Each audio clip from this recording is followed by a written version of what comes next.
the soul. Follow Justcom PH on Spotify and Justcom Music on YouTube. We are also on iTunes and Deezer. Calling on all young male professionals.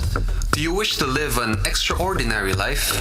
Are you tired of the routine and mundane and long for a dynamic, adventurous, and even dangerous life? Do you wish to make your life count and hope to make an impact long after you're gone? Do you wish to live a life of service to society, to country, and to dear Mother Earth? Then you are the one we are looking for. Consider the Society of Jesus. Join the church's gallant army and turn your world upside down. Call the Jesuits Vocations Promotions Team 426-6101, local 3406. Once again, 426-6101, local 3406. Radyo Katipunan, 87.9 FM. Get your daily dose of inspiration through our music. Follow Justcom PH on Spotify and Justcom Music on YouTube. Radyo, radyo, radyo, radyo, radyo, radyo, radyo, Katipunan. Radyo, radyo, radyo, Katipunan. Radyo, radyo, radyo,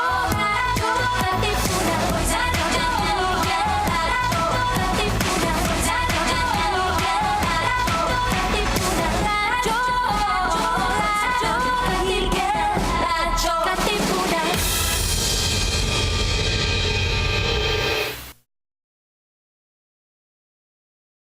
Radyo, radyo, radyo, radyo, radyo, radyo, radyo, Katipunan. Radyo, Katipunan. Radyo, Katipunan. Radyo, radyo, radyo, Katipunan. Radyo, radyo, radyo, Katipunan. Voice of the Blue Eagle, kami di mapipigil sa pagbabalitang tumpak at tama. Buhay Atenista, sa loob sa labas ng eskwela, ating ibibida lahat ng eskwela. Radyo, radyo, radyo, Katipunan. Radyo, radyo, radyo, Katipunan. Radyo, Katipunan. Radyo, Katipunan. Kawal ni Ignacio, Katipunero sugo, todo sa kayod, tulong at tulong. Lipad na Blue Eagle, galing hiding at tigil. Blue and white, one big fight. Radyo, radyo, radyo, Katipunan. Radyo, radyo, radyo, Katipunan. Radyo, Katipunan.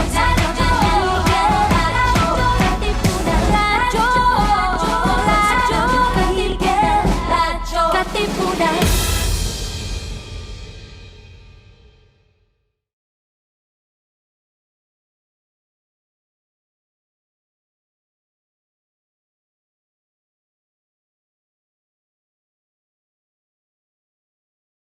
Welcome to The Rundown, where we take you right into the action with the latest sports news, updates, game previews, breakdown, and analysis in, around, across, and beyond the Ateneo.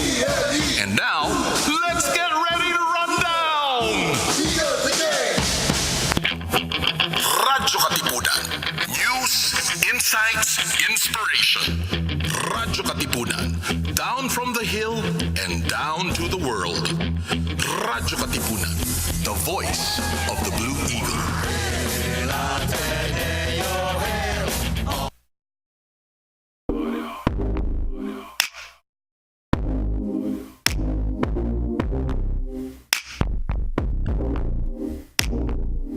Alright, what is up, Pinoy NFL fans? Welcome again to Radyo Katipunan Sports Extra Special All NFL segment. You're hanging out with Anthony again. I dropped the nickname last time we were here. The shutdown. Because my man SS, we're sailing with SS right now. Steven Silva. What's up, guys? Again, it's Anthony and Steven, and we are Tailgate Tropa. Great. Welcome back. It's an exciting time. The NFL has finally started back up. Week 1 is in the books. Numero uno, week 1. How do you feel about week 1? Well, Steven, because it's week 1 and we're back here at Tailgate Tropa, so I think we're gonna be like some of those elite NFL quarterbacks right now. We'll survey the NFL field and give our listeners a quick recap of the scores, standings, all those storylines surrounding the National Football League in just the first week of action. Yeah, that's right. So we finally got our taste of football after waiting for so long.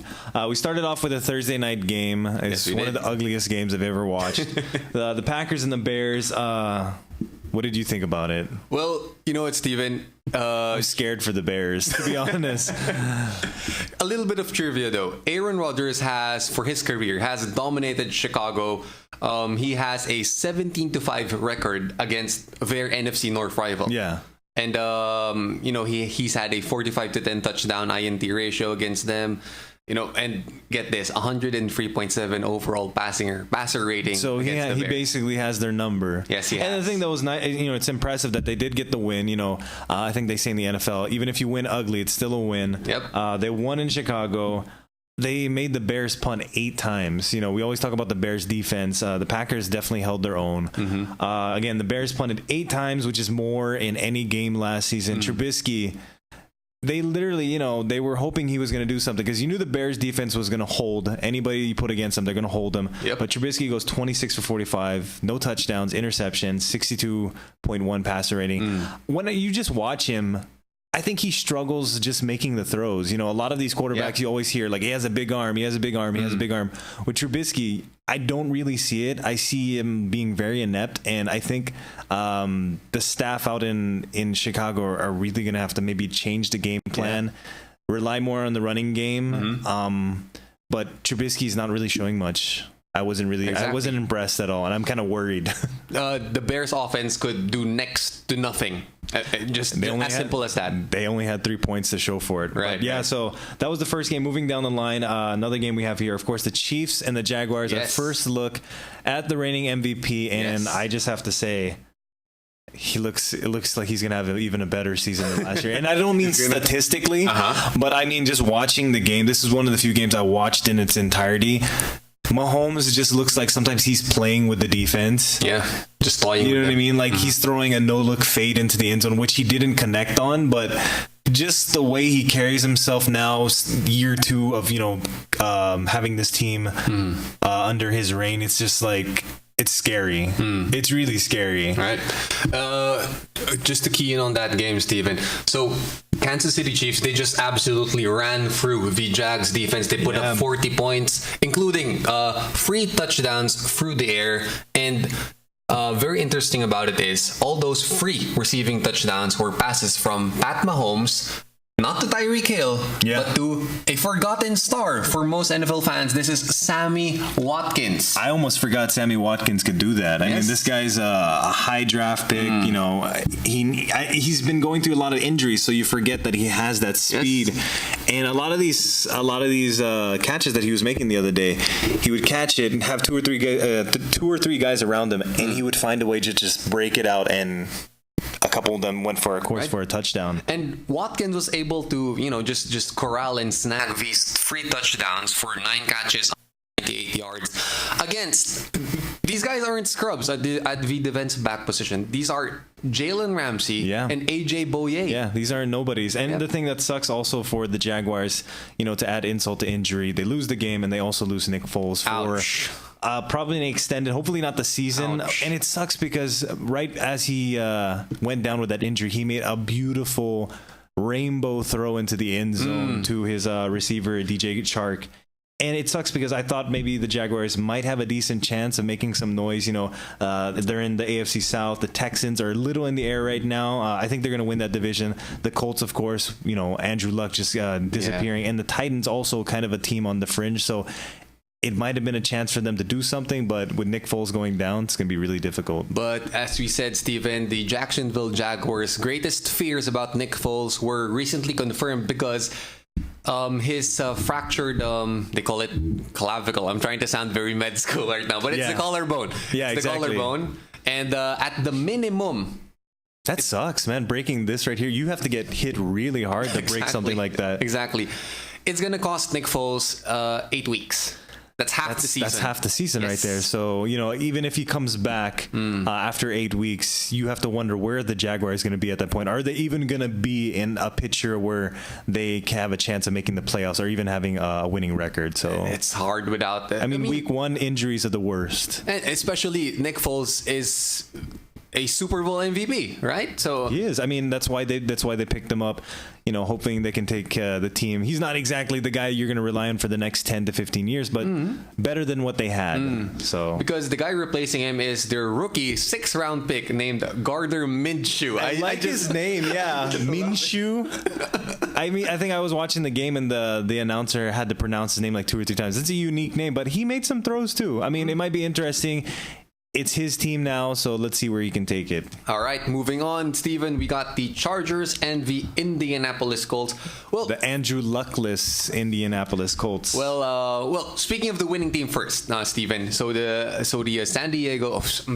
Los Angeles Chargers. Yeah, I get stuck with that too sometimes. I want to say San Diego. It's been like that for so long, and this is going to change also with the Raiders soon. Very soon. All right, so with the Chargers win over the Colts. I think the Chargers proved that they know how to win, minus Melvin Gordon, who is still holding out from his contract. Yeah, I mean the Chargers are going to be a better team with him on the roster, but these guys, they know how to win. They're one of the better teams in the NFL right now. But hey, I mean it was a close game. Jacoby Brissett is not going to be Andrew Luck, but if he plays games like this, he goes 21 for 27, 190 yards, 2 touchdowns and no interceptions. I mean, you can't really ask too much from him.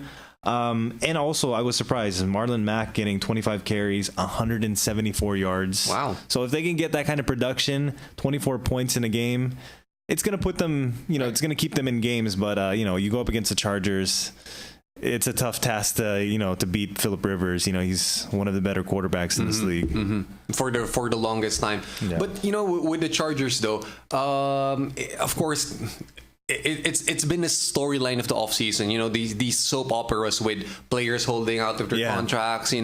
But speaking about Melvin Gordon, I mean this guy, he has only played in 16 games just once in his career. Yeah. I mean, the results have ranged from mediocre to solid. He also cracked 1,000 yards just once, 2017. Yeah. So, I mean, when you have a well-balanced attack in your running, in your rushing, featuring Austin Eckler, and even Justin Jackson for the Chargers. I mean, I think you can mitigate that loss from Melvin Gordon. Well, it is what it is. I mean, some of these teams go running back by committee. You have a bunch of decent running backs. Some of them, of course, you have the star back. Melvin Gordon, he brings something that a lot of running backs don't bring to the field. You know what I mean? So he's a bruiser type of running that's back. Why he's asking for that money, because also especially at the running back position, there's a lot of things that a running backs go through. These guys are literally getting hit on every play. Yes. You know what I mean? It's one of those positions that take a lot of punishment. So I can get where these running backs are coming from. They want to get their money. They want to get their security before possibly they can't play anymore because of injuries. But for me, Melvin Gordon he's not an A-list type of running back. Yeah, I don't think so either. Right. He's a great back. He does some things really well. I wouldn't say he's elite, but hey, at the end of the day, he's trying to get his money, before, because one of these, the worst situation that could happen, you go and play, you get injured. I mean, you don't get your money. Right. You might lose your job. So it's how it is. It's the dynamic of the NFL. Right. So more on running backs later when we touch on the Dallas Cowboys. Of course. Swinging over to the Indianapolis Colts, Steven, about Jacoby Brissett. Now, this guy was originally drafted by the New England Patriots. Yeah. So he's learned a thing or two about leadership from, of course, the GOAT, Tom Brady. Yeah. Now, according to reports, Jacoby Brissett, he's more of a... comparing to Andrew Luck, okay? Maybe skill-wise, not that, because Andrew Luck had the potential. Andrew Luck coming out of college was like, he could have left in his sophomore year, and of course he decided to stay one more year. He's like one of the best collegiate talents at quarterback that I've ever seen. Because Andrew Luck, what made him so great was his leadership came from preparation. He would spend hours in the film room, studying game plans, all of that. But Jacoby Brissett, according to reports, inside the Colts locker room, he was more of this natural reader. Very effusive, not that cerebral, but he knows how to adjust to personalities and things like that. So, and that's a big part of it, being in a locker room with all these different players coming from different backgrounds, just being able to relate to them, being able to communicate with them. It really helps, especially at the quarterback position. These are guys you have to lead in, day in, day out. So hopefully, he can fill the void. Again, hopefully they're going to have to protect him. They have the weapons around him. Yeah. So we'll have to see. I mean, it was a good showing. I mean, it's tough going against the Chargers. Yep. But at least though, Steven, for Indianapolis Colts fans, even if you lost, I mean, Jacoby Brissett's performance kind of uplifts you from having your heart broken with the Andrew Luck story. Right? Yeah. And how do you feel about Luck leaving? You know what? Turning down $56 million is hard, but yeah, it is. You have to imagine this guy. He's practically in our age range, right? And at the age of 29, he's had a lacerated kidney, neck injury, shoulder injury. Surgery after surgery. I mean, he's spent so much time rehabbing. It might even be equal to the time he's been playing. Yeah. I think he said that in the interview. It took away the love of the game for him, that he had to spend so much time rehabbing and just getting back to the field that he couldn't even enjoy the sport anymore. So I mean, I would have loved to see Luck stay, and people are saying that he might come back. He might take a season off, think it through, recover, rest up, clear his mind, and possibly come back. But it's kind of hard, this sport, to take a year off and come back and expect to just pick up where you left off. I really don't see it. I mean, I wish him the best of luck. Pun intended. Oh yeah, there you go. No pun intended, but yeah, it makes sense. But he's a great talent. Football is such a dangerous sport. Inherently dangerous. It's, playing it, and the life quality. It's more important than just playing the sport at the end of the day. Exactly. So it's where he stands. So, and I think what Andrew Luck brought up in his retirement talk was because we all have to admit that injuries are part of the National Football League, right? So the physical, rehabilitation is there, but the mental anguish of, oh my gosh, I gotta lose another 16 games of my career. I gotta go through because rehab. For some people they think, oh, it's just light exercise, but no, it's a very meticulous. It's not just the physical, it's also the mental. It really drains you.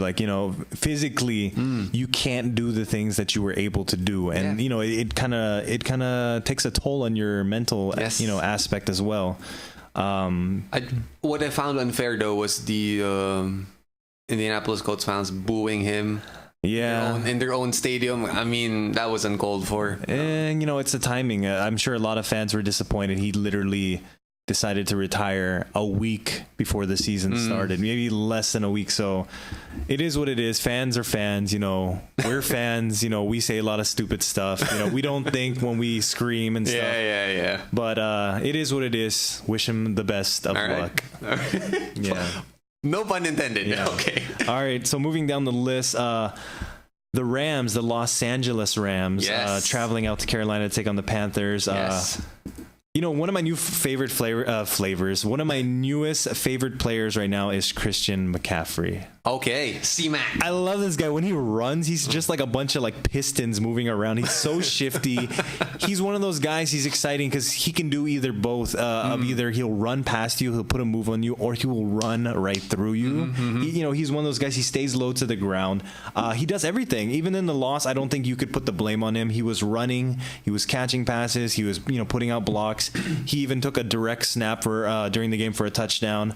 And he's going to have to do that because, Cam Newton now hitting 30 years old. Yes. Just going down the list of surgeries that he's had 2 shoulder surgeries, an ankle surgery, broken bones in his back. He's had head injuries, broken ribs, and just a few weeks ago, a foot sprain.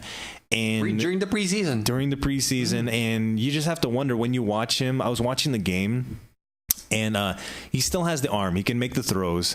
But, there's instances before where like maybe 2 or 3 years back, Cam would just take off and run. But you notice there's kind of like a bit of hesitation now. Yeah. And you have to think maybe it's the injuries, his body telling him like, hey, let's not do that. If we do that. And it's hard that for could a be guy something who's bad. 6'4", 250, something like that. Because when he came into the league, it's like, this is literally, a body that you see at an offensive tackle, a tight end. You don't see a 6'5", 250 quarterback, and that's scary if you're a defensive back or you're a linebacker. This guy's bigger than you, and you have to bring this guy down. And, it might be coming to that time where maybe he overused that, and he's going to have to, like, transition into a different type of quarterback. He can't be that quarterback that, goal line situation just pummels you or, takes off and runs and, drags 2 or 3 guys with him. So that's what I see. It's kind of sad because also Cam is one of my favorite players to watch. I mean, fashion sense aside, did you see what he was wearing? I don't know what the hell that is. The scarf with a barbed wire. Little Red Riding Hood or something like that. That was funny, but I don't know. I don't have no comment on that. I think that's something you should wear if you win the game. If you lose the game, that's just even more embarrassing. I know. But again, Steven, also a fan of C-Mac. But if I were to be brutally honest about the Carolina Panthers, they are in big trouble because only 2 games into the season. They recently played against the Bucks. Yeah. Another ugly game. Yes. They're now 0-2. So it's 2 losses at home in just 5 days. And they had another example is that game, I watched the end of it. They had a chance on 4th down they gave it to McCaffrey. And usually in that situation on a 4th and short, they would give it to Newton, let him run it in, but they chose not to. They actually didn't put the ball in his hands. So it kind of tells you possibly where they might be going and, where Cam is right now in his career. I just can't, help but feel for Cam Newton. I just remember when he was the league's MVP, took the Panthers to the Super Bowl 2015. And then even last year, they were pretty much strong contenders for at least half the season. And then now they've gone since then 1-9. Last season they started 6-2. They finished 1-7. I mean, it's tough. I mean, the injuries are catching up, and it is what it is. Right. Father Time is undefeated. But speaking about injuries, though, for the LA Rams, good news for them. From what I've seen, Todd Gurley's left knee appears to be okay. Yeah. Right.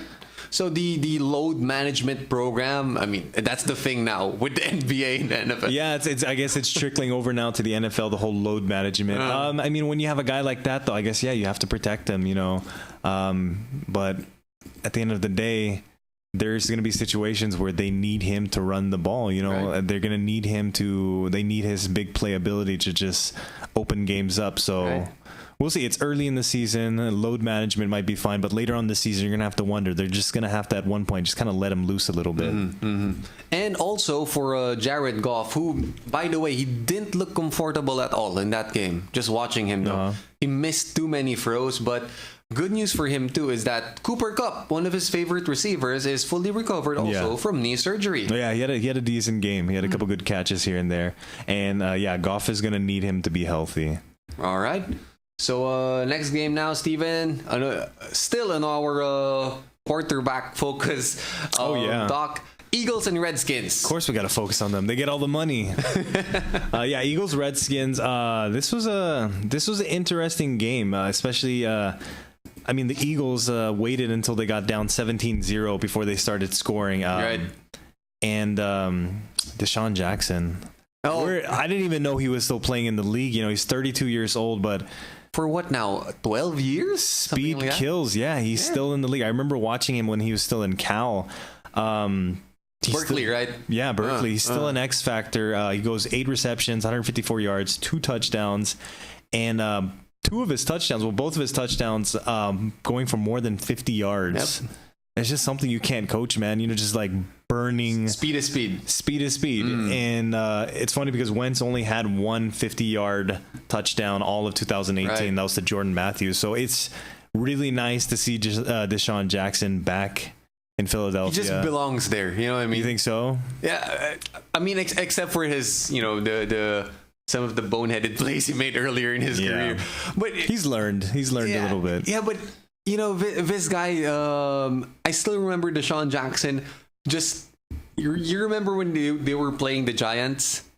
And then he just had this crazy run going back and forth, and then he just ends up in the end zone. I mean, this is the Deshaun Jackson. I hope he's put that Deshaun behind him. He's a new Deshaun now. He left the Eagles when he was like only 4 or 5 seasons in. Comes back. It's been a bunch of years. He played with Washington, played with Tampa Bay. So hopefully he's matured. He looked great. He looked great. I didn't even know he was still playing. But 32 years old, and he's still got that speed, man. Yeah. That 4.3 speed. For sure. And also good news for Philadelphia, Steven. Carson Wentz. I mean, this is his second return from injury. Yeah. Right? And he's kind of, at least for one game, he's looking more like his 2017 self than his 2018 self. Yeah, it was getting kind of worrisome, seeing him go through those injuries, and then especially now they invest all this money into him. Yeah. So, I mean, if they want to succeed, they're going to have to take care of him. They're going to have to scheme to get the ball out quickly.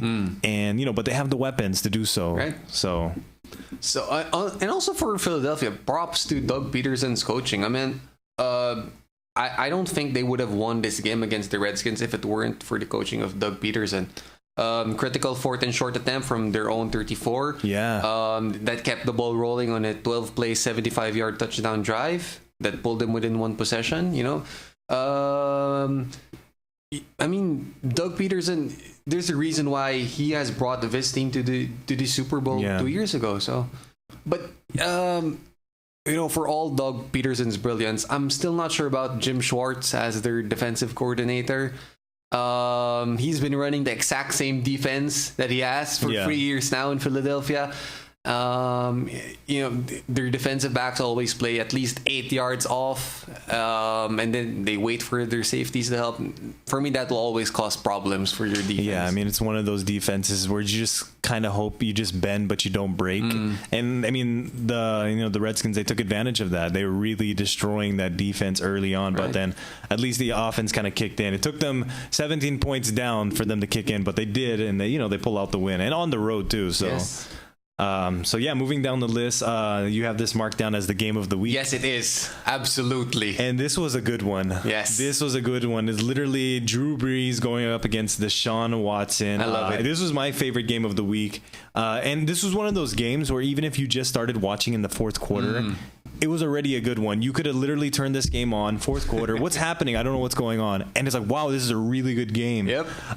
Because watching Deshaun Watson, when he throws the ball, like, talk about guys having an arm, like he just guns it. And one of those plays is like, he's sitting in his own end zone and he chucks the ball about 60 yards to Will Fuller. And Will Fuller, to credit him, also he makes a really great effort to get the catch. But when he throws the ball out, it's such a beautiful and it's such a strong throw. But of course, going into the fourth quarter, it was a close game. We were talking about it on Instant Messenger. I was like, the Texans go up.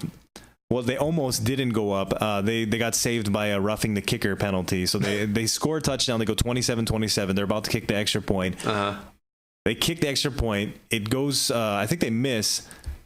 The kicker gets hit. They get a chance to do it again. They make it. So they go up 27-28. 37 seconds left on the clock. You think that's not enough time, right? But Drew Brees, the leader that he is. Not for Drew Brees. They only have one timeout, I believe. Drew Brees marches them down a couple plays, puts them right in the middle of the field, about 25 yards out, calls it the last timeout, kicks it in. It was for Drew Brees. I mean, he's surgeon. He's my definition absolute surgeon. Just carves through the defense. Exactly. And it's like, you look at him, he's a smaller quarterback. But the thing about Drew Brees is he's been doing it for years. It's the accuracy. Precision and he gets it out quick. It's quick. It's where it needs to be. And you just watch him and you literally you're like, there's no way he's going to be able to pull them out of this. 30 seconds left. Yeah. 37 seconds left. Here's what he did, Steven. Ted Ginn for 15 yards. New Orleans 40. Michael Thomas, 11 yards, Texans territory. 6 seconds left, finds Ted Ginn, 9 yards, There it is. But the Saints had the Houston 40. Timeout. There. Timeout. Game 2 over. seconds to go. Will Lutz, my goodness. Game over. And I'm just hoping, all credit to Deshaun Watson and the Texans. They're going to have to protect him, though, because a lot of them, 6 allowed sacks on the day. That's the problem. I mean, Watson, a lot of it, he's mobile. He can make the passes. But a lot of the times, he was running around. He would have to evade a guy or two just to get his pass off. They're going to have to protect him moving forward. Otherwise, you're not going to see him reach that potential that he has. But I'm excited because, I hope that Drew Brees is warmed up because I'm so excited since they're playing the Rams next week. Oh, my goodness. Hopefully, they can get the revenge. They're playing in New Orleans, too. So. And Saints fans, please show up in your referee. Yeah. Oh, yeah. No, because that was, I feel like if that game, if Drew Brees didn't lead the Saints down that field and get that game-winning field goal, it just would have given the Saints fans another reason to be mad at the refs. That call is a bit of an iffy call. Like the defender slid in, and I wouldn't say he ran into the kicker. It's more like they just kind of met. And the kicker, because the kicker had already kicked the ball, right? So I don't see how it affects the kick. The roughing. But then again, it is the NFL that we live in now. They're trying to protect the quarterbacks, trying to protect everybody. I mean, even DeAndre Hopkins, after one of those picks that I think Watson threw, he body slammed the cornerback afterwards. And, after the game, he's like, I guess, we're just going to have to play touch football. We're not allowed to tackle. So it is what it is. Penalties are a lot of penalties all over the place. But just to key in on, excuse me, Deshaun Watson. Just days ago, the Texans kind of mortgaged their future to protect him. Yeah. They sent 2 first-round draft picks to the Miami Dolphins for left tackle Laramie Tunsil. But shoot, Laramie Tunsil was giving up sack after sack. I didn't see the protection. None. When I was watching some of the highlights from the game, you just see him, Watson gets the ball, 1 second, 2 seconds, and then he's getting pressure in his face. And it's a good thing, of course, he's a mobile quarterback. If not, he would have had maybe, 7, 8, 9, 10 sacks on the day. Those repeated sacks showed that the Texans just can't protect their franchise quarterback. And I hate to see Deshaun Watson end up in the same conundrum as Andrew Luck. Yeah. That's it. I would, it sucks because he has the potential, and for it to be capped because they can't protect him, it's really a sad thing. Right. Yeah. I mean, curiously though, Steven, the Texans' biggest problem has always been protecting their franchise quarterback. Because before, they had a guy by the name of David Carr, brother of, Derek Carr. Derek Carr. Right? He was just overwhelmed back in 2002. He was sacked a record 76 times in his rookie year. Yeah, so, it's not a good tradition they have out there. But they need to change that because I really think they have a good one in Watson. They got to take care of him. He has weapons. He has one of the best receivers in the game. They have a decent running game, and so you got to take care of him. Exactly. Maybe offensive line could be on the draft board for them this upcoming draft. Even though it's only week 1, we're already talking about the draft.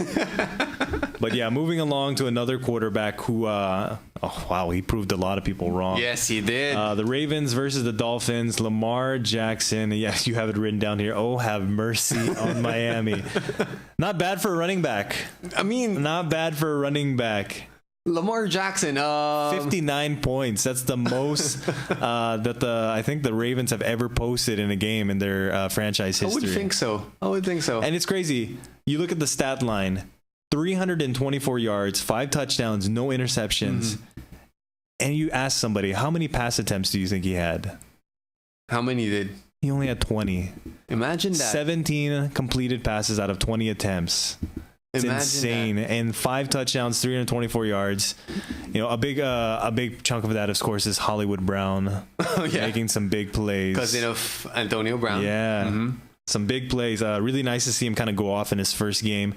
But, the Dolphins, it's just... Dolphins... They're just one of those franchises. I was just laughing. Players, right after the game, were contacting their agents, demanding for trades. Really? Out of the Dolphins. People are already predicting they're going to be the number one. They're going to have the number 1 pick next year. There's no way they're trying to win this season. Absolutely no way. These guys are tanking. Yeah. It could be. As simple as it is. But Lamar Jackson, widely acknowledged, he came into the year as he was this intriguing running QB, right? But again, judging by this performance, man, he just balled out in this game. I mean, for him, he showed that, hey, he's good enough to be an effective quarterback in a system tailor fit to his talents. Yeah. And that's what it showed. It's the whole, it's like the Michael Vick conundrum. You just have to work with what you have. You know that Jackson, he has those plays in him that where he can literally just take off and run. You have to kind of build the system around him. And they have the weapons as well, where they can throw the ball, but also, he can run if he needs to be. Right. And wait, another young quarterback we got to talk about. Of course, our number 1 draft pick this season, Kyler Murray.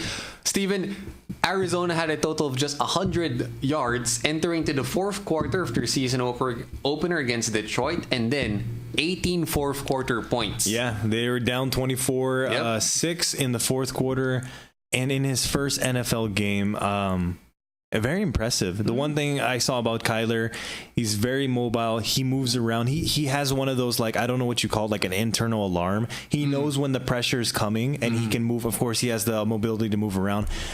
But you really see the gun. You see the baseball background, that sidearm. Yep. When he throws the ball, it really comes out and it really gets to the receiver in time. A lot of times you would think he shouldn't throw this because the D back is there. But because of the arm shake, he can kind of cheat and get it in there before the defensive back has a chance to make a play. So really exciting. It's just the first game. The one thing I worry about, he might over rely on that. Okay. And it actually gets him in trouble sometimes, especially with his mobility. He thinks that he can outrun the defensive pressure. But this is the NFL. This isn't college anymore. You know what I mean? These defensive ends, these defensive tackles, whoever it may be that's rushing him, they're gonna get you. You can maybe evade one, but that second one is gonna get you because they come in waves. And there was a couple plays though I'm worried because he could have just thrown it away or at least taken the sack. There was a couple times where he could have taken a 3-yard loss and it turned into a 10 or 12-yard loss because he wanted to try to evade it. But I think he'll learn. It's something he's gonna learn. It's his first game. At least the Cliff Kingsbury air raid potential is there, right? He has his guy now. He has this guy that he can make these throws. He can run if need be. Hopefully not as much, but if again, we keep talking about protection. These quarterbacks, they can only do so much as long as they're standing upright. So, but he has his guy now. This is the guy that he wanted. He has him. We were talking about it on the first episode. Is he really going to draft this guy number 1 overall? And he did. And I think it's going to work out with him. But it's against the Lions. So we'll see. And it's kind of sad it ended in a tie. It was a pretty decent game. Again, one of those games you watch the game third, fourth quarter, and it's a good one. I mean, considering this, Arizona is coming off a 3-13 disaster of a season. So if you're a Cardinals fan, you take the tie. I mean, of course. At least it's progress for a rookie quarterback. First game of the season. Hey, I mean, better than starting 0-1. Exactly. Right? Yeah. All right. So from QBs, we go now to running backs and Cowboys and Giants. I never thought I'd say it. I actually like watching the Cowboys play. Oh, really? Yeah, as a Niners fan, it's exciting now. You have this, great tandem now of Dak and Zeke. Zeke got his money, of course, which I support.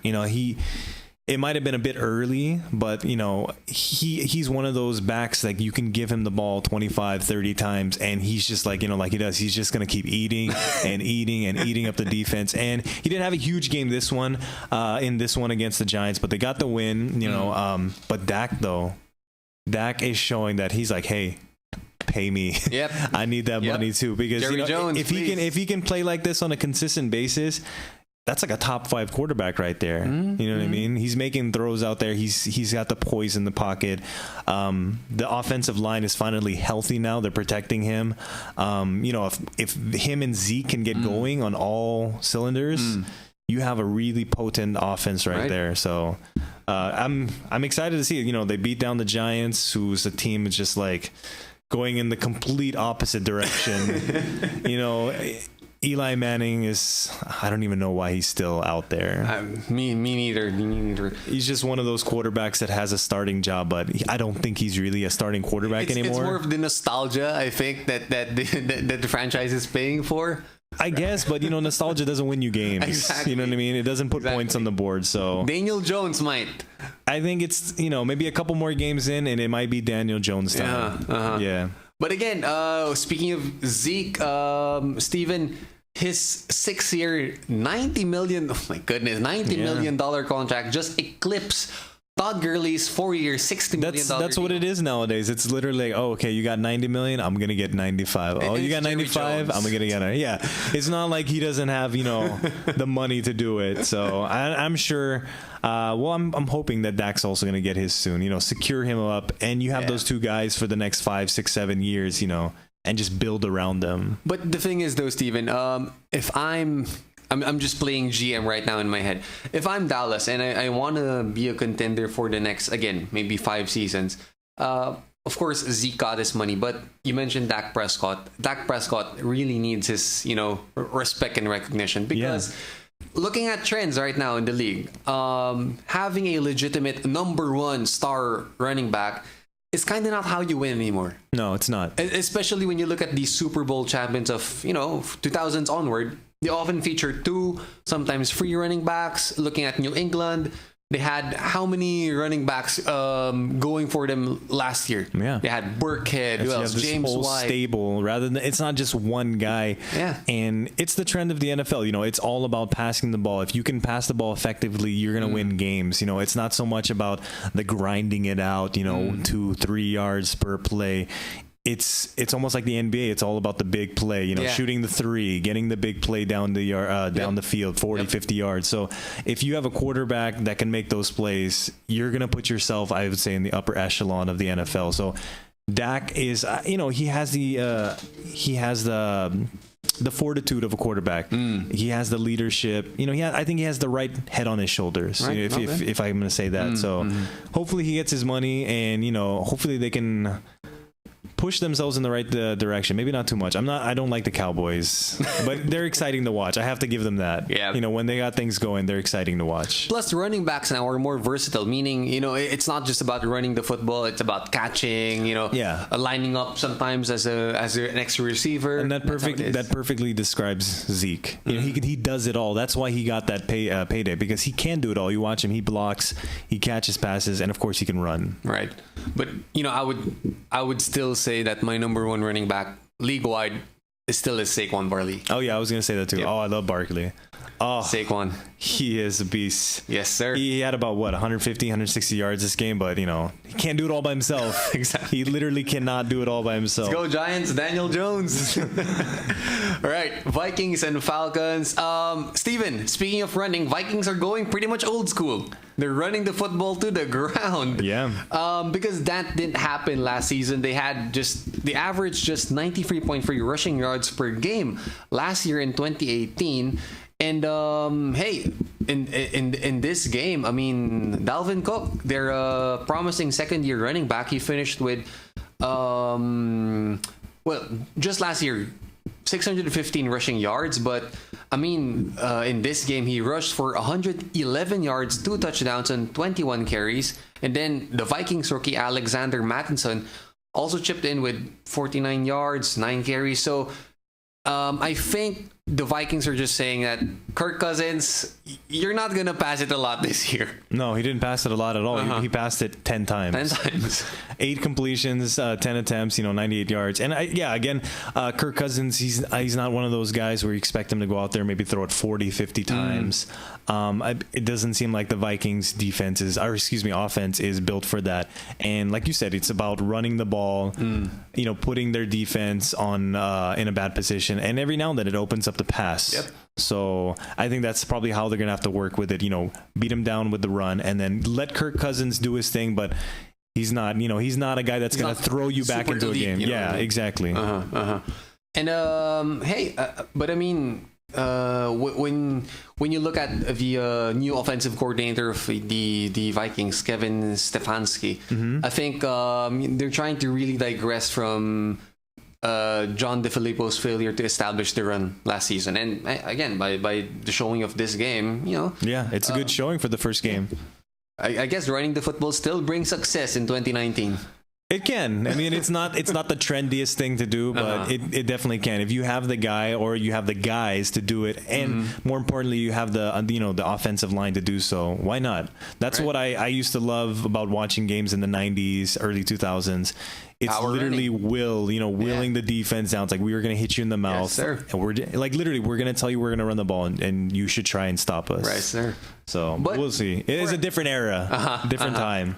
But for Atlanta Falcons, though, hey, Julio Jones, finally. He got his money. Falcons, he deserves it, man. He deserves it. 5-year contract extension worth $71 million in 2015. But I think this contract extension of his adds 3 more seasons and $66 million to Julio Jones' name. Julio Jones is the Tim Duncan of NFL wide receivers. He does drama. It all. He does, no drama. All work. Does it all. He produces. He's given Matt Ryan such a reliable target. You throw it up, and Julio will grab it. Yep. That's pretty much what it is. He's everything you want. He's fast. He's tall. He's got great hands. So he's earned it, definitely. Although in this game he was blanketed by Xavier Rhodes of the Vikings. He just limited Julio to just 31 yards and 6 catches. Yeah. But next game, I expect Julio Jones to bounce back because he has a chance to break the Atlanta franchise record for receiving yards. Oh. Yes. Only Roddy White is above him on the all-time list. How many yards does he need to beat that? It's for Julio Jones is going to be easy. 102 yards. Yeah, he could probably do that next game, especially after that. Not such of a good showing. He'll probably want to bounce back. And who are they playing next weekend? Let me check again. But isn't it? No. I don't got the games right now. But all he needs is 102 yards. In their next game. He can easily grab that.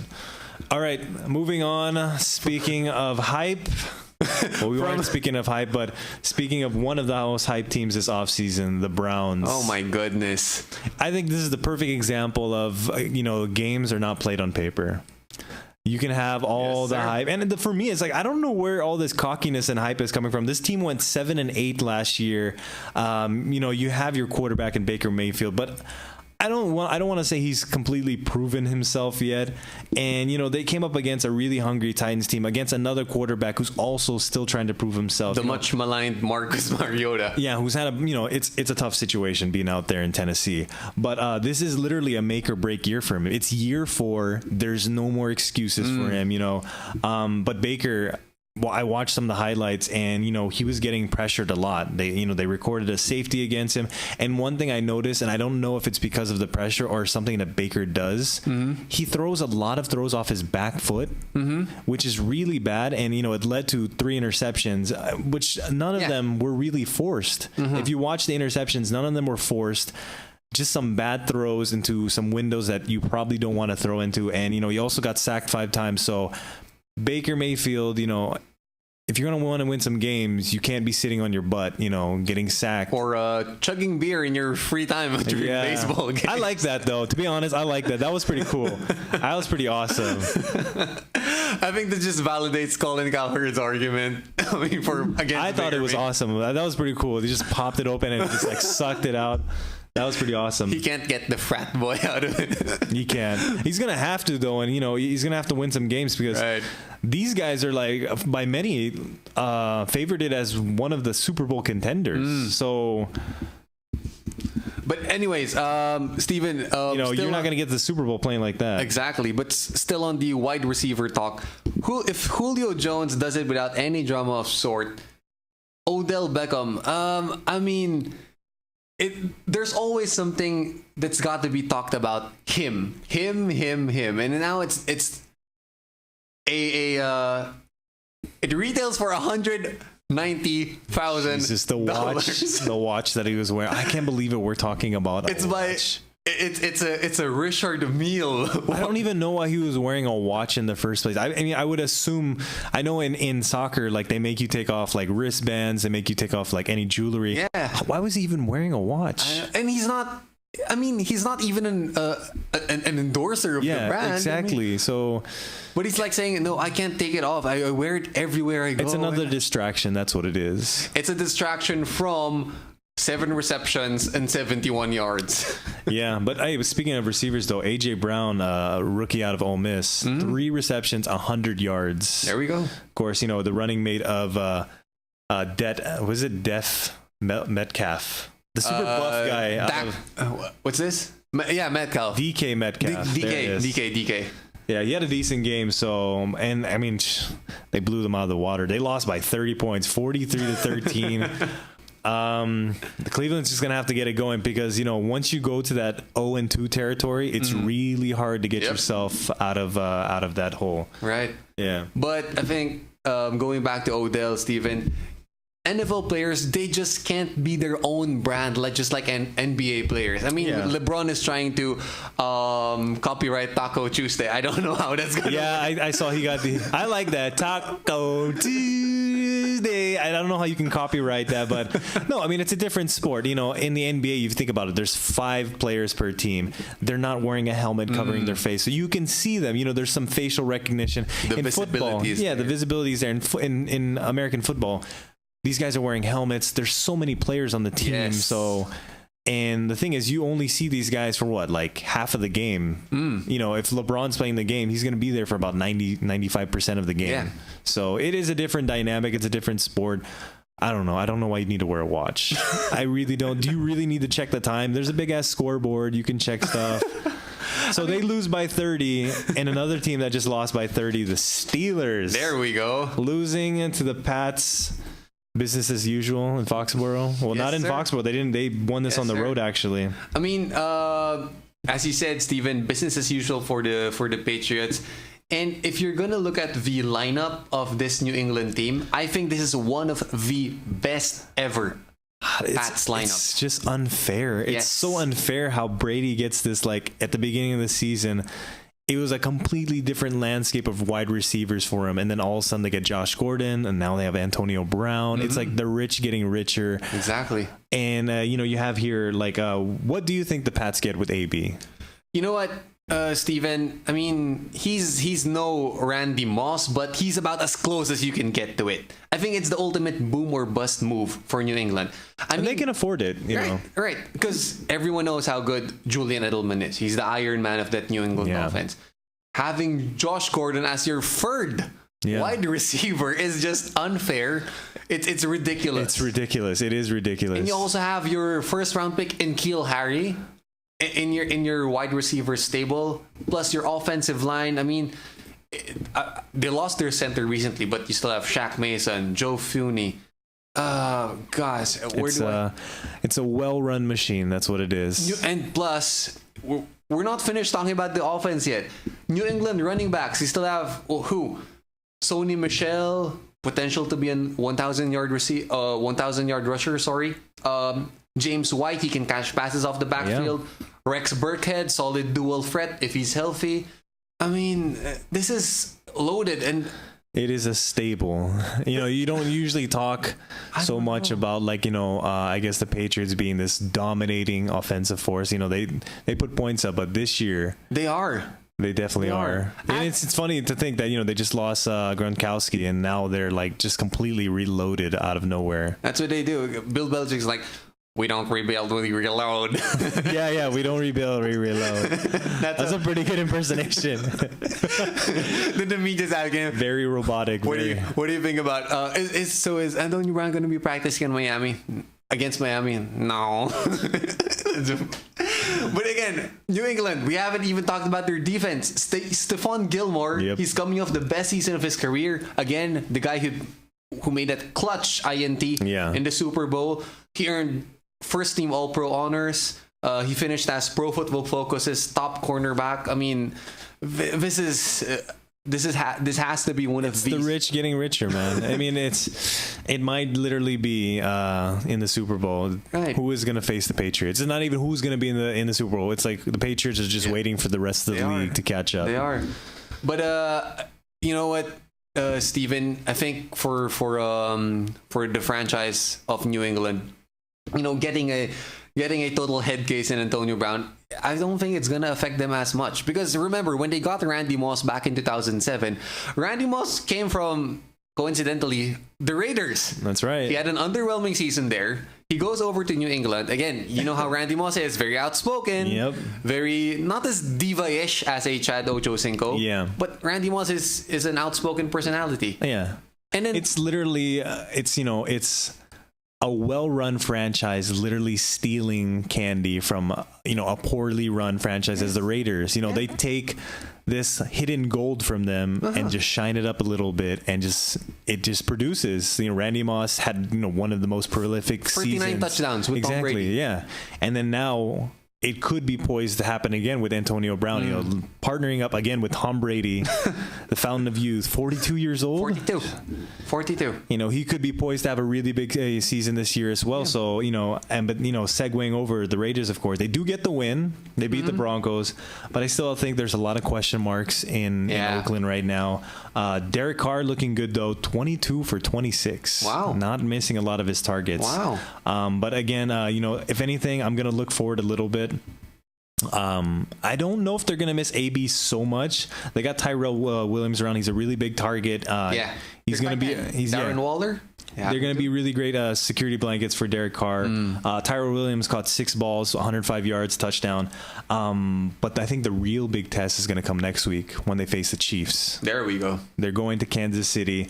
This could be a special season for them. It's the last one they're playing as the Oakland Raiders before they move out to Las Vegas. So Derek Carr, I also think, I was watching some of the Hard Knocks. It's really the season now where he has to kind of take the reins and really lead the team. Right. He doesn't have a lot to do, with the roster and everything, but he's gonna have to really show that he's the number one guy, and he's gonna have to make some plays, and it's really gonna help them, because if they don't, there's gonna be people talking like, if you guys kept Antonio, if you guys made him happy, maybe you guys would be doing better. So it's kind of like a double-edged sword here. You got to do good. Otherwise, those other things are going to start popping up. You know what? But good thing they had a premature divorce from Antonio Brown before they headed out to Las Vegas. Can you imagine Antonio Brown in Las Vegas? Even just happening, if this happened during the season. Oh my goodness. At least they were able to start off the season clean slate. Okay, he's gone. Let's move forward. Relief. Yeah, let's move forward. Yes. But you got to think, man, they gave up so much for him to just walk away. And for New England, $15 million on a 1-year deal. They only give up a compensatory pick. Yeah. Come on. Yeah. Ultimate move. The rich getting richer. All right, moving along, the Bills and the Jets. I have no notes here. This is another boring game. Who talks about the Bills and the Jets? Yeah, really boring game. But sad news: Sam Darnold's going to be out for a few weeks. He has mono. It's a weird contagious disease, so it's going to go away in a few weeks. But yeah, he's going to be out for a couple weeks. That could effectively just end the Jets season right there. But here's a funny anecdote from that game, Steven. The wife of Buffalo Bills kicker Stephen Hauschka, they called on the NFL to ban a New York Jets defensive lineman, Henry Anderson, for taking apparent cheap shots at her husband during the game. Are you serious? Lindsay Hauschka. That was probably the most exciting thing that happened during that game. When your woman starts calling the NFL, something's wrong. It's your wife doing the talking for you. So anyways, but if you guys want to know, the Bills did get the win 17-16 in New York. Well, they're both from New York. Right. But anyways, another game. This one was a good one. The Seahawks traveling out to Cincinnati to take on the Bengals. Another quarterback under duress. It's kind of hard when you think about it. You get 4 years, $140 million. You got your money, but the thing is, it's hard about that. You take money away from the team in a sense. It's not something I'm sure he wants to do. He wants to get his money, but it cripples the team in other aspects. Yes. They can't get him weapons. They can't get him too many defensive, pieces. And Wilson, this was a really tough game for him. He was under heat a lot. A lot of the times you watch, again, it's another situation where thank God he's a mobile quarterback. Otherwise he would have been sacked a lot more. But he kept them in the game, early score in the fourth. It gave them the lead 21-17, and they didn't give that up afterwards. But moving forward, it's another situation. You got to protect this guy. You gave him the money. It's just going to be like money down the drain if you don't take care of him. Right. But for the Seahawks, though, what surprised me was the recent acquisition, defensive end Jadeveon Clowney. He got more snaps than expected. I mean, he managed 48 defensive snaps against the Bengals. But for Pete Carroll said, even he admitted, that he went a little bit more out there than they initially thought. But they were pegging him to play for about 20 something snaps in the first half, but. I mean, maybe they're trying to get him into the groove of their defensive. I thought they were going to ease him in a little bit more, but like he was there playing a lot of snaps. So, but they need him to. They just, he's Jadeveon Clowney. You need to get him out on the field. Jadeveon Clowney. There it is. The guy who absolutely wrecked that Michigan running back. Yeah. And of course, Steven, last but not the least, yes. Our Bay Area favorite team. Another ugly game. If you didn't watch the game, penalties. Come on, for all the many flags thrown in this game. I mean, for all the bad rep that Jimmy G had, only completing 8 for 27, 166 yards, INT, but he had a touchdown. Come on. Jimmy G had good throws, but the penalties did him in. I think, if anything, Jimmy G, it's good to see him back, of course. It's good to see him making throws. He is rusty. It's been a while. He didn't play much in the preseason, but he's making the throws. I was watching some of the tape on the interception that he threw, the first interception, and it looks like a perfect throw. He throws it before the receiver makes his break. It gets in there. If anything, you have to give a lot of credit to the cornerback. Made a really great play on it, and sadly, it turned into a pick six. But speaking of picks, thank God the Niners finally figured out how to get some interceptions. Of course, we talked about this before. 2 interceptions all of last season. They get 3 in this game, 2 of them being pick sixes. Kello Witherspoon and, of course, Richard Sherms. Yeah, Richard Sherms finally getting interceptions. It's been a while since he got one, but so many flags in this game. I mean, again, it's week 1. Some of these things need to be will be cleaned up. Hopefully Shanahan and the rest of the coaching staff will clean this up, because I mean they left a lot of points on the field. I think 2 or 3 of their touchdowns were called back because of penalties, and you can't do that. You're leaving 14 points on the field. So 3 touchdowns negated by penalties. Yeah, 3 touchdowns. One thing you can't do. I mean, again, it's week 1, so you can kind of excuse it. But moving forward, if this happens, say in week 9, week 10. You're really going to hurt your chances of moving forward, especially into the playoffs, which is the goal for this team. Of course, definitely. This is, I mean, when you gave Jimmy Garoppolo $137.5 million, 5 years. Yeah, he is our guy. He's the guy. Exactly. I mean, it's playoffs or bust for our Niners this year. Yeah. But again, If you were impressed with the 3 interceptions by the defense, namely by Sherms, Kello Witherspoon, I was impressed by the 3 sacks also of our defensive line. I think we talked about this before. It goes hand in hand. The pass rush is helping, of course. It's literally helping out the secondary. You get a pass rush, you get pressure on the quarterback. Jameis Winston, of course, not the best quarterback in the league right now. Still kind of in that iffy spot if he can be the guy. But you put pressure on any quarterback, he's going to make bad throws, especially the last one for Kello Witherspoon kind of sealing the game. There's a lot of pressure in Winston's face, and it was a really bad throw. I don't know who he was throwing it to, but he put it up there. Witherspoon made the break, got the ball, game over pretty much. But 3 sacks. A lot of pressure on the quarterback is only going to do good things for the defense. And it's really exciting seeing D Ford coming off one side and Nick Bosa coming off the other side. I love watching Bosa. Oh, man. He deserves to be our first pick. Yeah. One of the first series, he literally just bowled over the left tackle for the Bucks. So even the way he gets off, very clinical. Yeah. Very simple moves. So I'm just smiling the whole time. It's really fun to watch them on defense. Again, it's only one game, so we can't get too excited. It's the Tampa Bay Bucks. You know what I mean? So we'll see. Going forward, is this going to be a trend or is it a one-time thing? But I just hope we can stay healthy. We can keep getting pressure on the quarterback because it's going to help the secondary. Yeah. Obviously, it helps you get more pressure. You get more pass deflections, more interceptions. Not the prettiest game. Yep. It's not the prettiest game. It's a given, yeah. I really was watching this game and it's like, Oh God, when is it gonna end? Like I even thought, the thing, a little backstory, Anthony actually spoiled it for me because what I do is I watch the game replays on Game Pass. Okay. Monday morning, I wake up on Monday before I go to radio, and Anthony messages. He's like, "Oh, what a great win by the Niners!" And I was like, "Oh my God, you spoiled it." This is literally the first thing I saw. No, but when the thing is, and I'm saying it's funny. I brought it up because you told me I knew that they were gonna win, but when I was watching the game, I was like, were you joking? It didn't seem like they were gonna get anything going until the second half. Tampa Bay initially had the lead. Yeah, exactly. Game, yeah. So when you told me that, and I was watching the game, I was like, "Were you just pulling my leg? Were you joking with me?" Because the offense for the Niners really took a long time to get going. Yeah.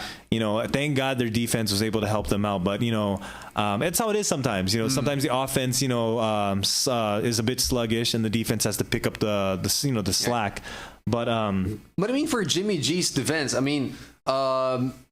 Jimmy G's 49-yard pass to Richie James, that was beautiful. That was a really good throw. Yeah, for good in the second half. I think that was one of the turning points. That was one of the big momentum changers. That throw also is like, when you see a throw like that, you're like, there we go. Yeah. All right. I can deal with that. Yeah. That's progress. That's what we've been waiting for. Yeah. Yeah. So that's week 1. Wow. In the books. That was a lot of talking. Again, some teams are down 1, some teams are up 1. Some teams drew or tied.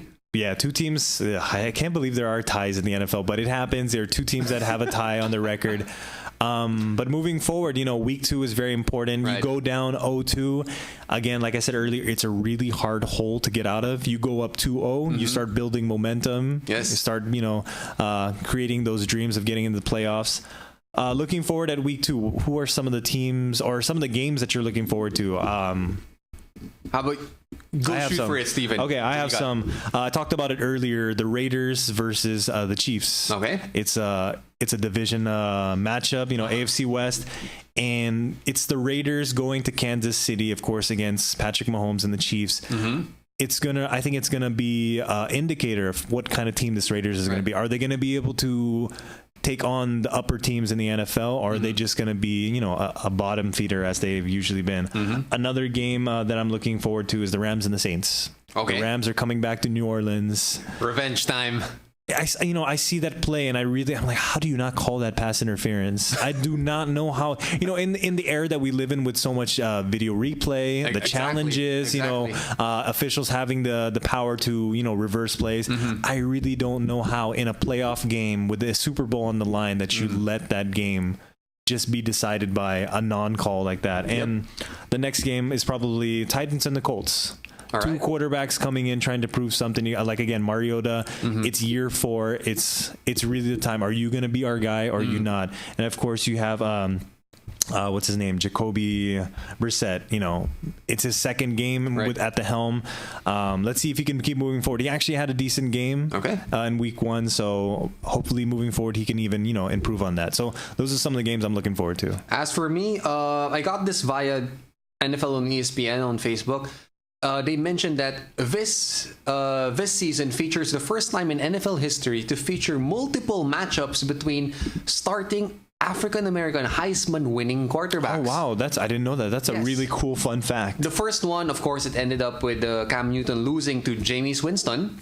So they're now 0-2 for Carolina. But, we're going to like this, Stephen. You are going to like this too. Lamar Jackson taking on Kyler Murray. Ooh. Arizona and Baltimore. That's going to be exciting. That should be a good game. Yes. Yeah. That's actually, that's not a matchup you see too often. An AFC team, AFC North versus, what is that? NFC West. Plus, again, African-American Heisman winning quarterbacks. Diba? Yeah, exactly. That adds to the history of it. That adds to the grandness of the moment. Oh yeah, definitely. I'm excited to see that. And those are the games that Steven and I are going to be looking out for. And plus, Tailgate Tropa fans, NFL fans, Pinoy NFL fans out here in Manila. Steven and I got a friend who's supposed to be joining us this morning. Who actually plays the sport like you. Yes. Well, hopefully we'll get him on the future episodes. So Steven and I just want to give a quick shout out to Coach Hammer, Martin Antonio. Join us next time, Coach. Right. And good luck, Coach, because tomorrow, Steven, we just, again, because we support American football and not only through our discussions, but also through, just giving shout outs and greetings to our local league, the Philippine American Football League. Tomorrow, Steven, there's going to be a game. I think Coach Martin is going to be playing. Oh, nice. It's going to be the Wolves versus the Wild Boars and the Datu versus the Vipers. So I want to watch one of those games. Me too. Yeah, we should watch one of those games. So it's going to be Football Sunday tomorrow at the Gatorade Chelsea Blue Pitch. So for football fans out here, maybe it would be cool if you come watch the PAFL games tomorrow. Yeah, right? Support football. All right. So yeah, my name is Steven Silva. You can make sure to follow us. You are on Twitter, of course. We need to get Anthony to get an Instagram. He doesn't have an Instagram. Oh man, well, you can follow me on Twitter. But first, again, what is your Twitter? Fans, you can follow our NFL segment only here at Radyo Katipunan 87.9, and also through our social media accounts. Yep. We're going to be posting that. Steven's got his Twitter and Instagram. Yeah, you guys can follow me at I am Steven Silva. There we go. And please, Pinoy NFL fans out there, like and share our latest NFL discussions. Spread the word out there. Steven and I are always glad to talk football all day. Oh yeah. And just help promote interest and just to help kind of grow the sport over here. This dangerous sport that we love. It's really fun. It's week 1 is in the books. The storylines are just gonna get better and better as the season goes along. And please don't message me on Monday morning. Don't tell me what the game. Don't tell me who won. Maybe wait till like Monday afternoon when I've had a chance to watch a game. It's gonna be against the Gingerhead. Yeah, we'll see. Again, if I really hope, just quickly on that, I hope the Niners can build off what they did in week 1. I hope they can get a lot of pressure on Dalton. Again, Dalton not being a mobile quarterback. If they can get some pressure, maybe they can get some hits on him, get some more interceptions, and after that, hopefully Jimmy G and the offense can get it rolling. Plus, I think, come on, AJ Green isn't there, so it's going to be an easier. It's good to get them early while he's still off the field. Exactly. He's one guy you don't want to face. If you don't have to face him, all the better. Yes, sir. And I think, Steven, that wraps up our NFL talk for this morning. Yes, it does. It's time to eat lunch. Yes, it is. Both of us are hungry now. So, week 1 is in the books for the NFL. Again, Pinoy NFL fans out there, keep on watching the league over here. It's being shown on free TV. On local TV. That's right. Yeah, that's really exciting. I think ESPN5 is showing the games. Shout out ESPN5 doing a good job. Thank you for bringing the NFL out here. If you want us to talk about NFL on any of your programs, we'd be honored to do so. Yeah, if you disagree, if you think we're stupid, if we said something dumb, call us out on it. Again, I'm on Twitter. I am Steven Silva. He's on Twitter as well at the A_Perez ASS and SF49. All right, from SS and the shutdown corner. We will see you next time. To all our Tailgate Tropa. There we go. Goodbye, guys. See you.